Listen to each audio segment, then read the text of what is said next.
El 11 de julio de 2015, las noticias en México giraban alrededor de un suceso extraordinario.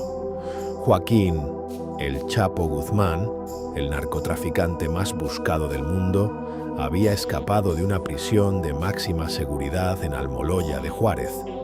Un túnel de más de 1 kilómetro, construido bajo la vigilancia despreocupada de las autoridades, revelaba la complicidad que acompañaba a su fuga. Este escape no fue un simple evento aislado, era un síntoma de algo mucho más profundo y oscuro.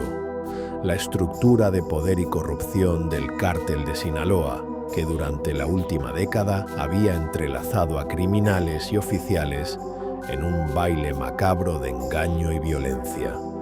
¿Cómo podía un solo hombre desafiar el corazón de un sistema de seguridad nacional? El misterio sigue latente. A lo largo de las décadas finales del siglo XX y principios del XXI, el panorama sociopolítico de México se vio dramáticamente alterado por la creciente influencia del narcotráfico. Mientras distintos grupos criminales elevaban su poder económico y militar, uno sobresalía por encima de todos: el Cártel de Sinaloa. Bajo el liderazgo de Joaquín El Chapo Guzmán, el cártel expandió su influencia desde las fronteras norteñas hasta el corazón del continente americano. Guzmán no solo construyó un imperio de drogas, sino que también estableció un entramado complejo que involucró desde autoridades locales hasta conexiones internacionales. Su habilidad para tejer redes de corrupción le permitió operar con una eficacia temeraria, desafiando no solo al gobierno mexicano, sino también a agencias globales de seguridad. Para comprender la dimensión del dominio ejercido por Guzmán y su organización, debemos explorar más allá de las cifras de toneladas de drogas traficadas o el número de vidas perdidas a su paso. El verdadero impacto se encontraba en la habilidad de corromper instituciones enteras, capturar la atención del mundo y desatar una guerra interna sin cuartel que afectaría a millones de vidas. En este contexto, la figura del Chapo se perfilaba no solo como un capo de la droga, sino como un símbolo de los fallos estructurales de la justicia mexicana. Cada intento de captura y escape era una representación de las debilidades y fracturas de un sistema destinado a fallar. La fama de Joaquín no solo surgía de sus actividades ilícitas, sino también de sus múltiples capturas y escapes, que se convertían rápidamente en leyendas urbanas y titulares internacionales. Sus escapatorias eran vistas por muchos como proezas dignas de una mente maestra del crimen, generando fascinación y temor por igual. Su capacidad para evadir la justicia de manera casi cinematográfica planteaba preguntas incómodas sobre la colusión de fuerzas que deberían haber actuado como sus verdugos. Cada operación fallida o subestimada no solo cuestionaba la eficacia de la lucha antidrogas, sino también la integridad de quienes estaban encargados de llevarla a cabo. ¿Cómo podía un solo hombre mover tales engranajes de corrupción sin que nadie lo detuviera? En 1993, Joaquín Guzmán fue arrestado por primera vez, un hecho que muchos consideraron el principio del fin para el imperio del Cártel de Sinaloa. Sin embargo, desde su encarcelamiento, Guzmán no solo mantuvo su influencia, sino que expandió sus operaciones internacionales. Su arresto inicial fue debido a una intensa operación de las fuerzas de seguridad, señal del creciente compromiso de las autoridades mexicanas e internacionales para detener las actividades delictivas de los cárteles de drogas.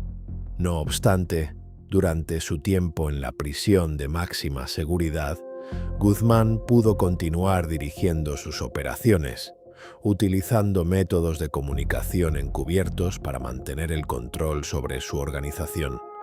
En 2001 se dio una de sus fugas más icónicas. Escabulléndose dentro de un carrito de lavandería, escapó de una prisión de alta seguridad en Jalisco, dejando atónito al mundo e impulsando su leyenda, la facilidad con que se ejecutó. Su fuga levantó serias sospechas sobre la corrupción dentro del sistema penitenciario y las instituciones de seguridad. Este escape fue solo una muestra del ingenio y la determinación que caracterizaban sus movimientos, reafirmando su imagen como uno de los líderes más escurridizos del narcotráfico mundial. Durante los años siguientes, el Chapo consolidó su dominio, aprovechando un entorno lleno de corrupción y desigualdad. Las ciudades de Culiacán y Guadalajara no solo eran bases de operaciones, sino también áreas estratégicas donde se manifestaba el control del cártel sobre la sociedad. Operaban al margen de la ley con un poder casi absoluto en ciertas regiones. Ejecuciones, secuestros y sobornos se convirtieron en parte del paisaje cotidiano, permeando hasta en las esferas más íntimas de la vida civil. La capacidad del cártel de influir en la política local y de someter a las autoridades nos expone una verdad preocupante. En muchas regiones, el verdadero poder no residía en el gobierno, sino en cabezas como la de Guzmán. El cartel orquestaba sus propias versiones de justicia para mantener el orden dentro de su dominio, lo que reforzaba un sentido de ley y orden dentro de las comunidades bajo su control. En 2014, después de más de una década en libertad, Guzmán fue capturado nuevamente. La operación, realizada en un hotel de Mazatlán, fue un golpe maestro de coordinación entre agencias mexicanas y estadounidenses. La participación de la DEA y otras fuerzas internacionales en el proceso de captura destacó la cooperación geopolítica necesaria para enfrentar la amenaza que representa el crimen organizado a nivel global. El arresto fue celebrado como un éxito rotundo y momentáneamente calmó las voces críticas sobre la ineficiencia del sistema. Sin embargo, ¿realmente significó el fin de su reinado? Solo un año más tarde, su nueva fuga volvió a poner en entredicho la eficacia del sistema penitenciario. La fuga lo reconfirmó como un arquitecto del escape, un maestro en el arte de desaparecer, justo cuando parecía acorralado. Su escape a través de un sofisticado túnel cavado por sus aliados demostró una vez más su astucia y el grado de sofisticación de las operaciones del cártel. El túnel, equipado con luces, ventilación y una motocicleta adaptada sobre rieles, evidenció la sofisticación y los recursos ilimitados del cártel. Guzmán aparecía incapturable. No solo era cuestión de eludir a las autoridades, era un espectáculo que subrayaba el alcance y poder del cártel. Su capacidad de existir más allá de las rejas afirmaba su control, sugiriendo que el verdadero peligro residía en lo mucho que aún quedaba por descubrir sobre sus operaciones y su red de apoyo. La historia del Chapo está inextricablemente ligada a la de un país que lucha contra sus propios demonios. Las raíces del narcotráfico se extienden profundamente en la sociedad mexicana, alimentadas por décadas de pobreza y desigualdad. Esta desigualdad crea un terreno fértil para el reclutamiento en las filas del crimen organizado, donde las oportunidades económicas son limitadas. Sin embargo, es la corrupción institucional la que realmente sostiene este ciclo de violencia. Guzmán sabía cómo explotar las debilidades de los sistemas judicial y penitenciario, comprando lealtades y manipulando dictados de poder.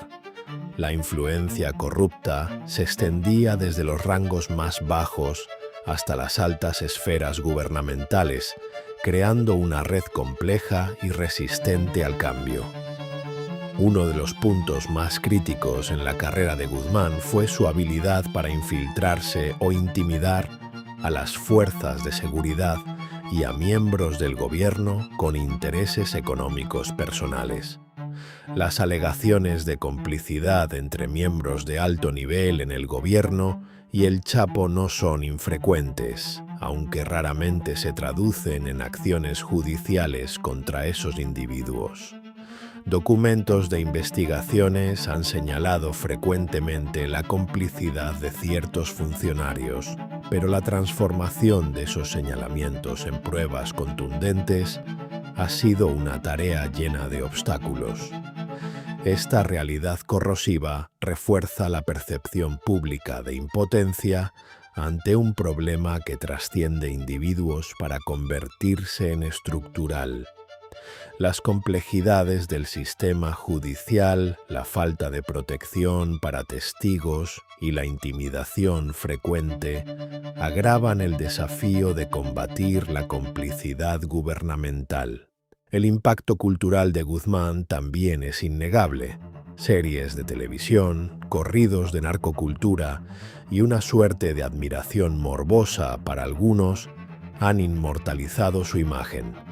La representación mediática de su figura contribuye a una percepción dualista, donde el villano se convierte también en una figura de resistencia o rebeldía para algunos sectores.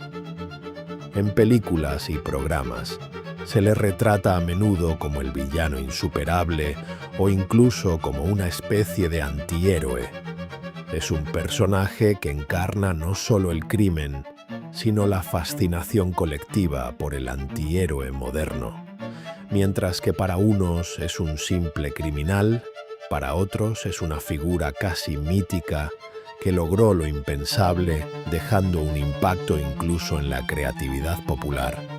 Esta mitificación de su figura distorsiona la percepción del crimen organizado, dándole un aire de romanticismo que va más allá de la realidad brutal que sus actos representan.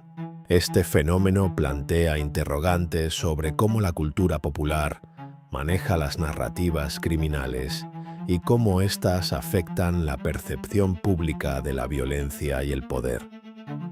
Los asesinatos llevados a cabo por el cártel bajo órdenes del Chapo son un testamento aterrador del alcance de su poder. A medida que su imperio creció, también lo hizo la cifra de muertos. Estos actos no solo tenían el propósito de consolidar su poder, sino también de sembrar miedo y mantener el control territorial. En el violento juego de poder que era el mundo del narcotráfico, cada asesinato era un mensaje, un recordatorio de que en ese entorno la vida humana valía muy poco si se interponía en los objetivos del cártel. Las fuerzas de seguridad y los gobiernos se enfrentan constantemente al desafío de abordar y detener estos ciclos de violencia, donde las represalias y venganzas continúan alimentando un ciclo de violencia casi interminable. Al final, como en muchos casos de crimen organizado, las vidas humanas se convertían en meras estadísticas en un amplio tablero de ajedrez. La tragedia radica en cómo historias individuales de dolor y pérdida se diluyen en la narrativa mayor del crimen organizado, dejando cicatrices permanentes en las comunidades afectadas. El impacto del legado de Joaquín Guzmán en México y más allá es incuestionable. La violencia desatada por las guerras territoriales entre cárteles ha dejado una huella imborrable en la sociedad y la economía del país. La violencia no solo afecta directamente como un problema de orden público, sino que también desestabiliza las instituciones y erosionan la confianza ciudadana en el Estado. Familias enteras han sido desplazadas, comunidades se han fragmentado y generaciones han crecido con el miedo constante como parte de su rutina diaria. Los pueblos han sido testigos del lento desmoronamiento de su tejido social, donde antes había una vibrante vida comunitaria. Ahora queda la desolación y el susurro del peligro omnipresente. A nivel internacional, la influencia del Chapo alcanza dimensiones geopolíticas. La continua demanda de drogas en los Estados Unidos y otras naciones ha demostrado la interdependencia de estas economías ilícitas con los mercados legales. La economía del narcotráfico se convierte en un mecanismo globalizado que a menudo supera en dinamismo a la capacidad de respuesta de las autoridades. La presión ejercida por EE para capturar a Guzmán reflejó cómo las líneas entre la soberanía nacional y las necesidades de la seguridad internacional pueden volverse borrosas cuando el narcotráfico está en juego. La extradición de criminales de alto perfil como Guzmán también destaca la compleja diplomacia y los acuerdos internacionales que guían estos procesos jurídicos. Esta cooperación transnacional desafía las fronteras tradicionales de justicia, cuestionando las formas en que se ejecuta la ley cuando los criminales operan a nivel mundial. El encarcelamiento definitivo de Guzmán en 2019, cuando fue extraditado a no selló un final brillante en la lucha contra el narcotráfico. En lugar de un cierre, dio paso a una nueva serie de desafíos y preguntas. ¿Serán capaces las autoridades mexicanas de mantener a otro, el Chapo, tras las rejas? La pregunta de cómo evitar que se reemplace una figura icónica del crimen por otra resuena en la política antidrogas. ¿O el ciclo de violencia y corrupción está destinado a repetirse? La extradición marcó un antes y un después, pero en la sombra nuevas figuras emergían, dispuestas a llenar el vacío dejado por su caída. Las nuevas generaciones de narcotraficantes aprovechan la estructura organizada dejada por sus predecesores, ajustándose a las necesidades cambiantes del mercado y a las respuestas de las autoridades. Para las futuras generaciones, la sombra del Chapo se cierne como un recordatorio de las fallas en la lucha contra el narcotráfico. ¿A qué costo las sociedades contemporáneas buscan mantener a raya este tipo de criminalidad organizada? Las respuestas a esas preguntas pueden determinar el rumbo de la seguridad y la justicia en el siglo XXI. La lucha interna entre la esperanza de cambio y la aceptación resignada de una guerra interminable mantiene a la sociedad en una suspensión incómoda. Las políticas públicas deben equilibrarse entre estrategias de represión, prevención y rehabilitación para ofrecer salidas a un problema que trasciende fronteras y generaciones. Mientras las naciones continúan buscando soluciones, el legado de Guzmán persiste como un símbolo de los desafíos continuos que enfrenta el mundo en la guerra contra las drogas. Mientras reflexionamos sobre la saga de Joaquín El Chapo Guzmán, nos enfrentamos a una dura verdad. El ciclo de poder, violencia y corrupción parece inquebrantable.